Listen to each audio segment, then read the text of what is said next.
হাসান জাহাঙ্গীর পরিচালিত একটি নাটক হয়েছিল সুদূর আমেরিকাতে।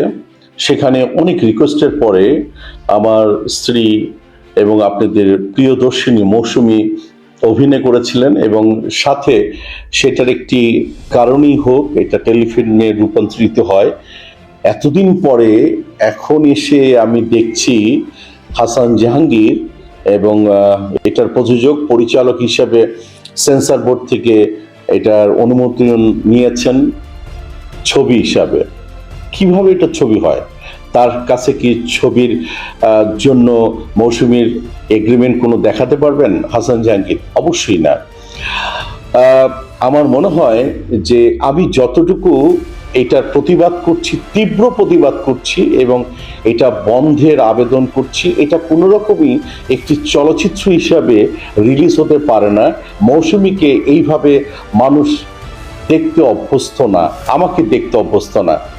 আজকে আমি এটা প্রতিবাদ করার কারণে আমি আপনাকে মৌসুমীর ভয়েস ওভারে আমি নিয়ে যাব। কন্ট্রাক্ট ম্যারেজটা একদমই 1 ঘন্টার একটা নাটক ছিল।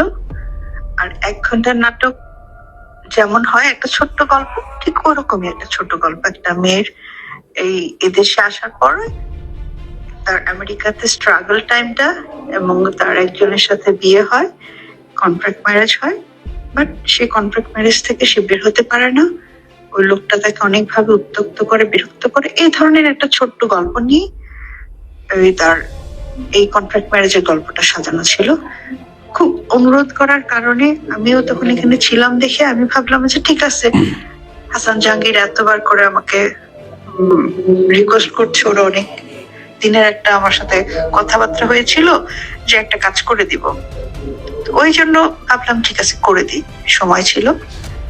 কিন্তু 2 দিনের কাজটা 2 দিন করতে পারিনি, আমি 3 দিনও করে দিলাম যে ঠিক আছে কাজটা শেষ হোক। তারপরে সে এইটা আবার কিছুদিন পর আমাকে আবার যখন আসলো বললো যে আপা এটা তো 1 ঘন্টার নাটকের চেয়ে একটু ফুটেজ বেশি হয়েছে, তো আমার এই বিক্রি করতে গেলে যে খরচ হয়েছে আমার টাকা উঠতেছে না, আমি এটা টেলিফিল্ম বানাতে চাচ্ছি।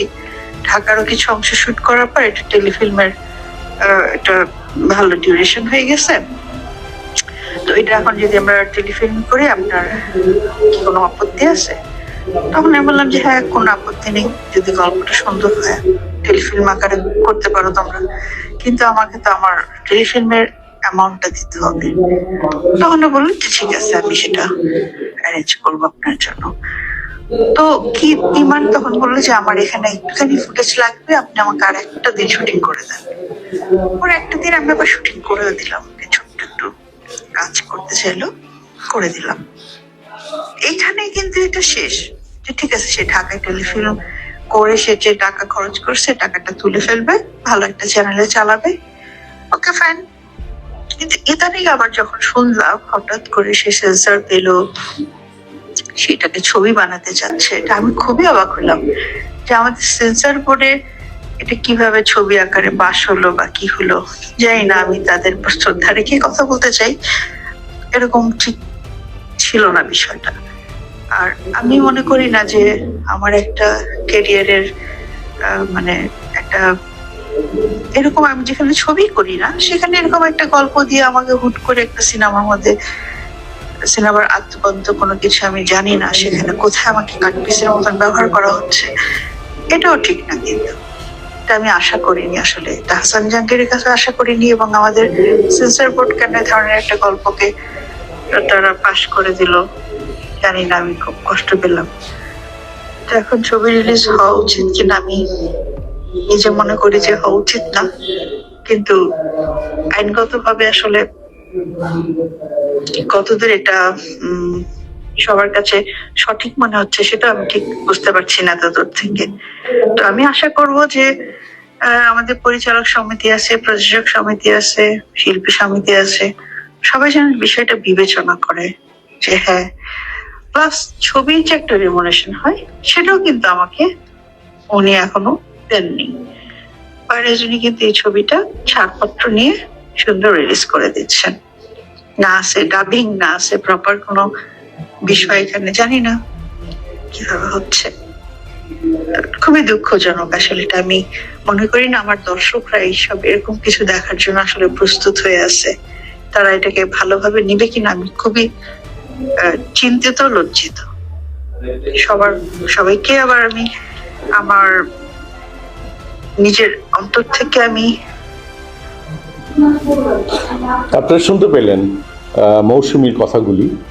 দেখুন, প্রতিনিয়ত এইভাবে হবে এবং শিল্পীরা ঠকবে। আমি বিনয়ভাবে হাসান জাহাঙ্গীরকে অনুরোধ করতে চাই যে ভাই, ব্রাদার, তুমি যেটা করেছো এটা কি সঠিক? একদমই সঠিক না। তোমার সামাজিক অবক্ষয় থেকে তুমি কতদূর তুমি প্লাস আছো না মাইনাস আছো, নিজেকে প্রশ্ন করো। তোমাকে আমি গালি দিব না, কোনো কিছুই করব না, কিন্তু তুমি যে কাজটা করেছো একদমই এটা সঠিক নয়। অবিলম্বে আমি এটা আইনের আশ্রয় নিব। প্লাস মৌসুমীর সাথে যদি তুমি ফোনে কথা বলে নিতে পারো, আমার পরিবারের সাথে যদি কথা বলে নিতে পারো, তোমার সেটা আমি ইনভাইট করছি, কিন্তু সেই চেষ্টাটা একদমই তোমার নেই। আর তুমি যে ধরনের কাজ করে এটাকে রিলিজ করছো, এটা আমি তীব্র প্রতিবাদ জানাচ্ছি আমি তোমার সিনিয়র ব্রাদার হিসাবে। আপনারা বিচার করবেন এই ছবির বিষয়। ধন্যবাদ। এবং সাথে আমি পরিচালক সমিতি, প্রযোজক সমিতি এবং শিল্পী সমিতিকে আমি